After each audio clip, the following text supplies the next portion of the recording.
అందరికీ నమస్తే అండి. జగన్మోహన్ రెడ్డికి స్క్రిప్ట్ రైటర్ ఎవడో కానీ వాడిని మాత్రం జోడించి కొట్టాలండి. ఎందుకంటే రాసిందే పదే పదే రాసి జగన్మోహన్ రెడ్డిని కావాలని చెప్పేసి వాళ్ళే ట్రోల్ చేపిస్తున్నారు. ఇవాళ కూడా సిద్దిరప్పలరాజు కొడుకు సంఘటన ఉంది కదా, యాక్సిడెంట్ కేసు, దానికి సంబంధించి ఇవాళ కూడా సేమ్ అలాగే మాట్లాడుతున్నారు. కారు యాక్సిడెంట్ కాదు, బైక్ యాక్సిడెంట్. కారు కూడా కాదు, ఉత్తి బైకే. అంటే బైక్తో గుద్ది చంపేస్తే తప్పు లేదన్నట్టుగా మాట్లాడుతున్నాడు. ఒకసారి ఏమని మాట్లాడుతున్నాడు వినిపిస్తా చూడండి. రాజకీయంగా బీసీలను రాజకీయంగా ఎవరైనా ఎదుగుతా ఉన్నారు అని అంటే వారిని ఓర్చుకోలేక వారి మీద అక్రమ కేసులు పెట్టి జైల్లో పెట్టే కార్యక్రమం చేస్తా ఉన్నాడు ఈరోజు. ఎగ్జాంపుల్స్ కూడా చెప్తా ఉన్నాను. యాక్సిడెంట్ కేసును హత్యాయత్నం కేసుగా మార్చి అది బైక్ యాక్సిడెంట్, కార్ యాక్సిడెంట్ కూడా కాదు. నీకు మత్తుండి మాట్లాడుతున్నావా, మతి లేకుండా మాట్లాడుతున్నావా? బైక్ యాక్సిడెంట్ అయితే ఏంటి, కార్ యాక్సిడెంట్ అయితే ఏంటి? నీకు అసలు ఎవడన్నా చదువు చెప్పునోడు కనీసం ఆ స్క్రిప్ట్ రైటర్లన్నా మార్చు. మాకు వికటపడుతున్నా, మాకు సిరాకేస్తున్నా, మరీ బుర్రలేకుండా మాట్లాడుతున్నాడు బాబు. మరి ఈ వ్యక్తి గత 5 ఏళ్ల కాలం పాటు మమ్మల్ని పరిపాలించాడంటే మాకు సిగ్గేస్తుంది. ఏదైనా ప్రమాదమే కదా. బైక్ వేసుకొని వెళ్ళి ఎవరిని గుద్దేశారు? నడుచుకుంటా వెళ్ళే వ్యక్తిని ఒక గొర్రెల కాపరిని గుద్దేశాడు. అవునా? గొర్రెల కాపరిని గుద్దేసింది కాకుండా బైక్తో గుద్దేసాడండి, కారుతో కాదండి. ఇదేం పోలిక, ఇదేం లాజిక్? అసలు నీకు చెప్పినోడు ఎవడో, నీకు రాసిచ్చినోడు ఎవడో అసలు ముందు ఆయన చెప్పుతో కొట్టాలి. గుద్దేసింది కాకుండా గుద్దేసిన తర్వాత కేసుని తారుమారు చేయాలనే ప్రయత్నం చేశారు. సిద్దిరప్పలరాజు కొడుకు ప్లేస్లో వేరొక వ్యక్తిని తీసుకొచ్చి పెట్టాలనే ప్రయత్నం చేశారు. పోలీసులకి తప్పుడు సమాచారం ఇచ్చారు. దీని వెనకాతల ఉండి నడిపించింది ఎవరాయా అంటే సిద్దిరప్పలరాజు. ఇప్పుడు గుద్దేసిన తర్వాత పోలీసులకు సమాచారం అందించి ఆ స్పాట్లో ఉంటే దాన్ని యాక్సిడెంట్గానే పరిగణిస్తారు. గుద్దేసి పారిపోతే అది హిట్ అండ్ రన్ అవుద్దన్న. దానికి కఠినమైన సెక్షన్లే ఉంటాయి, ఒకసారి చదువుకుంటే బాగుంటుంది. ఊరికే ప్రతిసారి ఇలా ప్రెస్ మీట్ పెట్టి చిల్లర వ్యాఖ్యలు, బైక్తో గుద్దేసేటండి, కారుతో కాదండి, ప్రాణం పోయిందిగా. నువ్వు అన్న లాజిక్ ప్రకారం బైక్తో గుద్దే ప్రాణం పోకూడదు కదా, ప్రాణం పోయింది కదా. సరే ఫోన్లో ఎట్టాగట్ట ఏడుతున్నాం, మీ నాయకుని సమర్థించుకుంటున్నావులే అని చెప్పేసి అని అనుకోవచ్చు. మరి ఆ బాధిత కుటుంబం ఏం పాపం చేసిందన్న? ఆ దానయ్య కుటుంబ సభ్యులు వాళ్ళే పాపం చేశారు, గుద్దేశారు, వ్యక్తి చనిపోయాడు. కనీసం మీ పార్టీ తరపున కూడా వద్దు. ఆ సిద్దిరప్పలరాజు చేత అయినా సరే ఎంతో కొంత కుటుంబానికి ఆర్థిక సహాయం అందించవచ్చు కదా. నువ్వైనా సరే వెళ్ళొచ్చు కదా. ప్రమాదం జరిగిన ప్రతి సంఘటనకి, అంటే ఎక్కడైనా ఏదైనా ప్రమాదం జరిగితే ఆ ప్రమాదం దగ్గరికి వెళ్ళిపోయి నువ్వు పెద్ద ఉపన్యాసాలు ఇస్తావు కదా, 1 కోటి ఇవ్వాలి, 2 కోట్లు ఇవ్వాలని చెప్పేసి అని. మరి అలాంటి వ్యక్తి ప్రాణం పోయింది, కుటుంబం రోడ్డు మీద పడింది. మరి మీ పార్టీ నుంచి ఎంతో కొంత ఆర్థిక సహాయం చేయొచ్చు కదా. మీరు చేయలా. ఎవరు చేశారు? తెలుగుదేశం పార్టీ చేసింది. పార్టీ తరపున చేసింది, ప్రభుత్వం తరపున కాదు, పార్టీ తరపున 10,50,000 రూపాయలు ఆ దానయ్య కుటుంబ సభ్యులకు అందించారు. మీరెంత ఇచ్చారన్నా? కనీసం మీ నాయకులు ఒక్కరంటే ఒక్కరు, మీ నాయకులు కానీ మీ కార్యకర్తలు కానీ నువ్వు సిద్దిరప్పలరాజుని పరామర్శించడానికి అంత దూరం వెళ్ళావు, కానీ ఇంకొక 2 అడుగులు అయితే బాధిత కుటుంబ సభ్యులు వాళ్ళ ఇల్లు వచ్చింది, వాళ్ళ ఇంటికి వెళ్ళి పరామర్శించలేకపోయావు. మరి వాళ్ళు ఏం తప్పు చేశారు? రాజకీయంగా నేను ఒక మాట విమర్శించలేదు, నిన్ను పల్లెత్తి మాట అనలేదు, మరి ఎందుకు వెళ్ళలేదు నువ్వు? సరిపోయి బైక్ యాక్సిడెంటే, కార్ యాక్సిడెంట్ కాదు, బైక్ యాక్సిడెంటే, వెళ్ళాలి కదా, వెళ్ళి పరామర్శించాలి కదా. వెళ్ళకుంటే ఇవేం పిచ్చి లాజిక్లు అండి.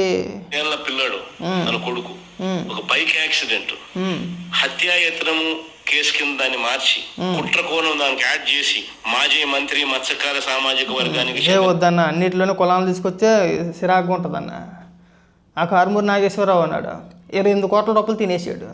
28 కోట్ల రూపాయలు అవకతవకలు జరిగాయి అని చెప్పేసి అన్ని ఆధారాలతో సహా ఈడీ అధికారులు అరెస్ట్ చేస్తే ఎంత చిన్నది 28 కోట్లు అంటే ఇంత అంటాడు. నీకు 28 కోట్లు ఎంతగానే కనపడద్దన్న.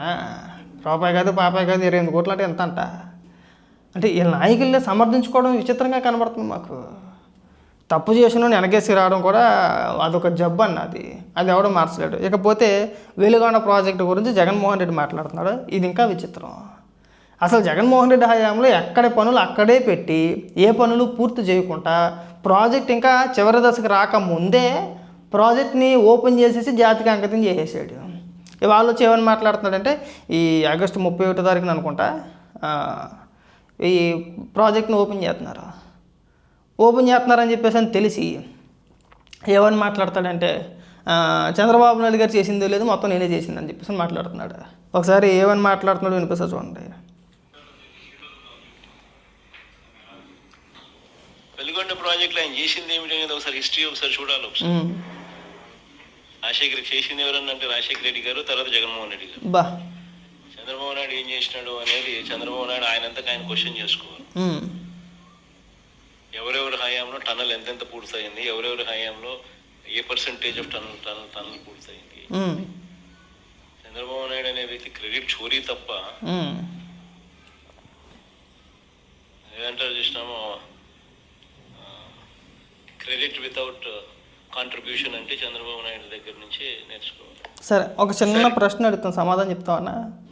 నీ హయాంలో నువ్వే ఎప్పుడు ఓపెన్ చేసావు? 2024లో అనుకుంటా ప్రారంభోత్సవం జాతికి అంకితం చేసావు కదా. ఎప్పుడు 2023, 24లోనే అనుకుంటా జాతికి అంకితం చేసేసావు. జాతికి అంకితం చేసేసావు కదా. మరి అంకితం చేసేసిన తర్వాత ప్రాజెక్ట్ పూర్తయిపోయిన తర్వాత మళ్ళీ మీరు ఎలా పనులు చేస్తున్నారో వెలుగొండ ప్రాజెక్టులో అని చెప్పేసి అని ఈ 2.5 ఏళ్ల కాలం పాటు నువ్వు ఎందుకు అడగలేదు? ప్రభుత్వాన్ని అడగాలి కదా. నువ్వేం చేసావు చెప్పగలుగుతావా? ఇప్పుడు కాదు, 2014 నుంచి 2019 వరకు ఏవైతే 2 టన్నల్స్ ఏవైతే ఉన్నాయో వాటిలో మొదటి టన్నల్ వచ్చేసి 2 టన్నల్ కూడా సేమ్ దూరం కదా, 18.8 ఎంతో. అందులో మొదటి టన్నలో 16.6 కిలోమీటర్లు చంద్రబాబు నాయుడు గారు హయాంలోనే పూర్తయింది. అలాగే రెండో టన్నల్లో కూడా 10 కిలోమీటర్లు దాదాపు పూర్తయింది. తర్వాత నువ్వు అధికారంలోకి వచ్చిన తర్వాత ఏం చేసావు?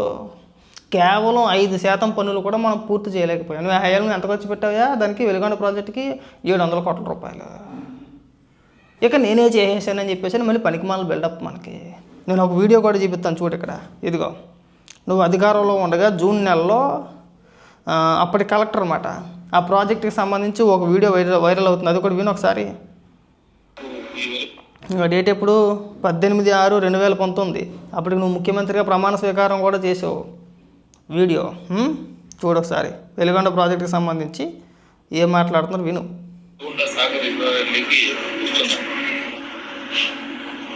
మొత్తం ఈ లెంగ్త్ ఆఫ్ టనల్ 18.8 కిలోమీటర్స్ ఉంది. ఇదివరకే మనకు 16.16 అంటే 16 కిలోమీటర్లు పైగా అయిపోయింది. ఈ బ్యాలెన్స్ పనులు ఈ 2 ప్యాకేజీల కింద అప్పచెప్పడం జరిగింది. మరి టన్నల్ 1 కింద పని త్వరితగతిన జరుగుతూ ఎగ్జిక్యూటివ్ ఏజెన్సీ మనకు జూన్ 30 తారీఖు 2020 సంవత్సరానికి అప్పచెప్తామని చెప్పి ఆయన కమిట్మెంట్ ఇచ్చారు. అన్నావు కదా నీ హయాంలో. అంటే మళ్ళీ నువ్వు చేసినట్టు అనుకో. మాకు 2019లో అప్పుడు నువ్వు ప్రమాణ స్వీకారం చేసి మహా అయితే ఒక నెల 15 రోజులు కూడా అవ్వలేదేమో, నెల అవుతుందేమో అంతే. మరి దీనికి సమాధానం చెప్పగలుగుతావా? వాళ్ళు ఒక పక్కన తెలుగుదేశం పార్టీ నుంచి ఒక పక్కన ఏమైనా కౌంటర్ ఇస్తున్నారు చెప్పిన. వాళ్ళు 2014 నుంచి 2019 వరకు ఏ టన్నులో ఎంత మేరకు కంప్లీట్ చేశారో ఆధారాలతో చెప్తున్నారు. ఎన్ని వేల కోట్ల రూపాయలు ఖర్చు పెట్టారో ఆధారాలతో చెప్తున్నారు. అలాగే నీ హయాంలో నువ్వెంత ఖర్చు పెట్టావు, ఏ మేరకు పనులు చేసావు, ఎక్కడ పనులు అక్కడ వదిలేసి ఎలా పడితే అలా వదిలేసి జాతికి అంకితం చేశానంటూ ప్రారంభోత్సవం చేసావు కదా, దాని గురించి వివరంగా చెప్తున్నారు. మళ్ళీ కూటమి ప్రభుత్వం ఏర్పడిన తర్వాత ఎంత ఖర్చు పెట్టారు, ఏం చేశారు, ఏమేమి పనులు పూర్తి చేశారు అని చెప్పేసి వివరంగా ఆధారాలతో సహా పెడుతున్నారు. మరి దానికి సమాధానం చెప్పు. లేదంటే నేను మొదట అడిగాను కదా, దానికన్నా ఆన్సర్ చెప్పు. నీ హయాంలో మొత్తం కంప్లీట్ అయిపోయి నువ్వు జాతికి అంకితం చేసావు కదా. ఇప్పుడు నేను ఇల్లు కట్టుకుందాం అనుకుంటున్నానండి. భూమి పూజ చేసిన తర్వాత నేను గృహప్రవేశం వెంబటే చేశాను కదా, అవ్వదు. అలాగ నవ్వుతారు. ఏమి ఎక్కడే ఉన్నాయి, ఇటు భూమి పూజ చేసేప్పుడు గృహప్రవేశం అంటున్నాడు, అసలు ఇల్లే కట్టకుండా గృహప్రవేశం ఏంటని చెప్పేసి నవ్వుతారు నవరా.